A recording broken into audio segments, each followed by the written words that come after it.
Hi everybody, this is Olivia and Jason with Wrestling the Beach and BRG Real Estate, and we're here with Carl, who is going to educate us a little bit about Condotels and condos. So Carl, tell us a little bit about you and the mortgage company you're with. Yes, well, thank you guys for having me today. I appreciate that. My name's Carl Monsour. I'm with Bank of England Mortgage. I've been in the mortgage business for about 25 years now, believe it or not. I used to run a large national company. Have a lot of experience, and I thought I knew condos really well until I moved here about 7 years ago, and then I realized how much I actually didn't know. So there's a lot that I've learned through the last 7, 8 years about condos that have really helped my clients and have made me become really a condo expert. So there's really no condo loan that I cannot do.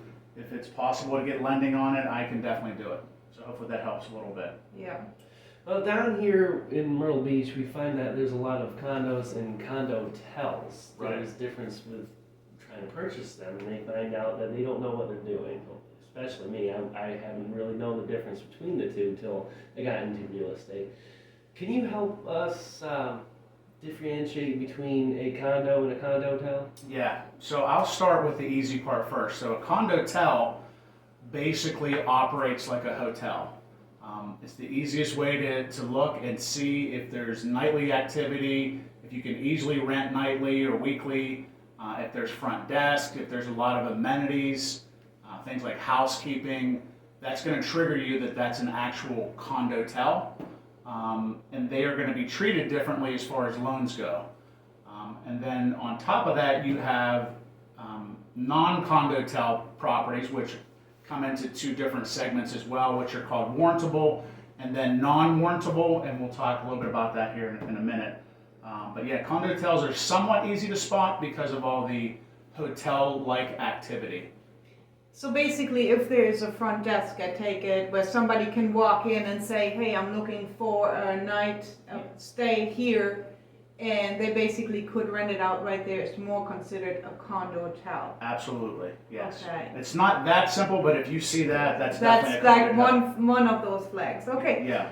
So basically, what most of our real estate shoppers that are coming to Myrtle Beach have been touristy in this area, and they're all saying, I want to get a condo, ocean front. That's usually what they're looking for. I want to see the ocean. Mm-hmm. So what do they have to do prior to going out shopping for a condo? Okay, great question. The first thing I would suggest is talking to a condo expert. Most all mortgage lenders can do condo type loans, but not all of them. And many lenders, unfortunately, just don't know our market and don't know the condo lending world very well because it is very different. So the first thing you want to do is connect yourself with a condo expert like myself or maybe a few others in the area. They can really guide you from A to Z because there are definitely some differences there. If you're getting into oceanfront properties, you should really start thinking about you're going to need 20 to 30% down most likely. Those condos on the beach don't really offer your loan down payment options, so that's something you also need to consider as well. Okay. All right, where with a regular condo loan, you can just go with a conventional loan or FHA loan and just they're like regular, like 3% down, whatever that is, correct? Yes, if you get a conventional conforming property that qualifies for those types of loans, you can get a condo with 3.5%, 5% down. However, those are very rare in the Myrtle Beach area. Yep. Because the one thing the conforming market does not like is short-term rentals. So if a development allows nightly, weekly rentals, there's a high probability that that is not going to be allowed to get a conforming conventional type loan. Okay. One of the things that I have noticed too, and is that sometimes they consider a percentage of homeowners in the building as well. Mm-hmm. What about that? Like if it's not directly like oceanfront, it's just a regular condo building. Yeah. But they allow for short-term rentals. What is the percentage usually that they have to be homeowners, full-time homeowners in that? Great question. So here's how I'm going to answer that. If it's not a condotel, okay, so Uh-huh. it's not a front desk and all the activity that we talked about as a condotel, then it's going to fall into one of two categories. One being a warrantable program, which is basically your conventional conforming loans. The second being what's called a non-warrantable program, and the difference there is a bunch of things. One of them is what you hit on, which is the amount of people that actually live there full time, and the other amount as far as second homes and investment owners. So the conventional conforming number is about 30%. They only want 30% to be investors, which if you think about anything close to the beach, you're not hitting that. Okay, yeah. So that's going to fall into the non-warrantable program. That's not a condotel, but it is different. It's a non-warrantable program. And really the primary difference there is you're looking at 20% down. Okay. And there are some different costs associated with that that are a little different than a conforming loan. So basically, it's not necessarily a no, you can't have that. You're just having to be a little bit more flexible when it comes to the down payment about Absolutely. what's that. Okay. Absolutely, yeah. So the down payment's one of the big differences. Yeah. The other thing that you have to pay attention to is there's some additional costs sometimes associated with those non-warrantables and the condotels versus if you were getting a standard conventional conforming type loan. Okay. So I guess one of the biggest parts too is what is usually the turnaround time from applying for a loan, doing all the work, and getting it to closing table? So once you have a contract, I always tell people give it at least 40 days for a condo. We can definitely do it faster than that, but there's more stages and steps when you're getting a condominium loan. We're requiring to get a condo questionnaire from the association, appraisal. So there's a little bit more that goes into it, but I would say 40 days is a pretty good turnaround time for condo style loans. Okay. And are there any common misconceptions about condotel loans or condo loans that are out there? I would say the biggest is one that you've hit on, which is the down payment. Uh-huh.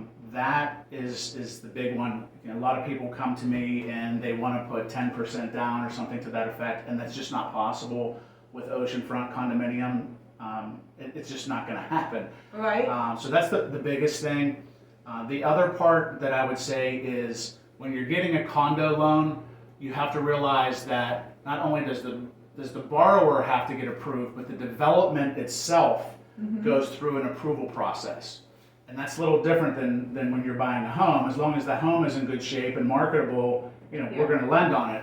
But with a condo, if there's things going on within development that are very negative, such as litigation or structural damage and issues, and we find that out during the process, it could shut the whole thing down. So the development itself goes through an approval process each and every time. Okay. All right. So there's not a, okay, we just did this about a year ago. It's every time as a new application comes in, you're going through the same steps to ensure that the buyer has the best coverage and is protected, basically. You're not just looking out for the investment, but also for the protection of the buyer to make sure that they're not in something that is going to be in court systems and basically they may lose down the road. Absolutely, yeah. I mean, a big part of it is not just from the lending standpoint to protect our investment, but also we're taking steps to also protect our clients as well, because if they're getting into something that's going to cost them a lot more money down the road, or it's not going to be as marketable down the road, that's not a great investment for them. Exactly. And I think like during COVID when it hit, nobody was issuing condotel loans, correct? Yeah, the condotel market dried up very rapidly during COVID, just like many other programs. It wasn't just condos, condotels just happened to be one of them. But COVID was a very weird period and the market just didn't know what to do. But right now it's a very strong market again. And I would say that 40% of my business in the last several months have been condos and condotels. Okay. So it's definitely back strong. Yes. So one of the things that we noticed as well too is not everybody offers condotel loans, correct? There is just a Very few. Exactly. So when you're coming from out of state, you cannot get a mortgage through a local lender that you have in your state. You actually need somebody local here that is familiar with the market, correct? Absolutely. And as I said, I'm not ashamed to say I ran a large national company and was doing, $200 million a month in loan volume. I thought I knew condos until I moved here. Right. And I realized there's a lot I need to know. So I can't tell you how many times over the past 6 months, especially, that I've gotten a call from a realtor and said, hey, we're supposed to be closing in 2 weeks. The bank in such and such state all of a sudden said they can't do this loan.